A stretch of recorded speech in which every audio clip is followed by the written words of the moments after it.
Hey Zesties!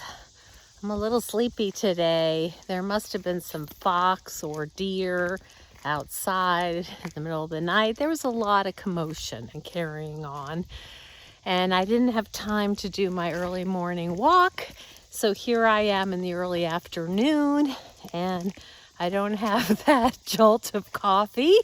So I'm moving a little slow. We have a really great guest. I know I always say that, but you have to admit there's a lot of great guests.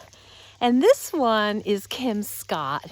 And Kim Scott is a Silicon Valley, she's an expert in a lot of high-tech kind of stuff. She did some training work with Google. In fact, she was employed by Google for a while.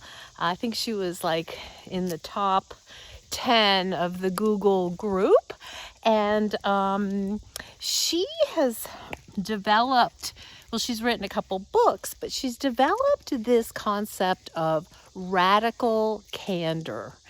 And it's, as the name implies, it's all about truth-telling in ways that are obviously kind, but also really direct.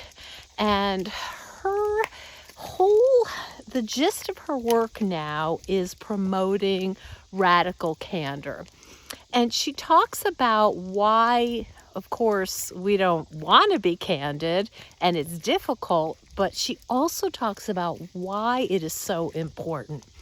And she gave an example in the interview of when her dad was very sick. She was so grateful for the doctor who was caring for him to really just give her the straight story so she could make good decisions. They didn't sugarcoat it. They basically said, look, here's the situation. And it was a dire situation.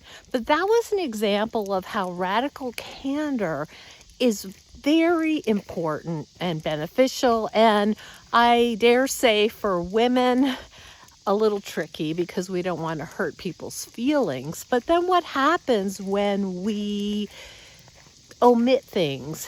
What happens when we don't tell the straight truth? What happens? What are the consequences of that? And Kim would argue that they can be pretty detrimental. So I loved the interview. We actually went on and on talking after the interview was over. She's a fascinating woman, a real powerhouse. So tune in to my interview with Kim Scott, author of Radical Candor, which is both her book and she has a course on how to be more candid. I think you'll really enjoy it. And I will see you over at Zestful Aging Podcast. Thanks for watching.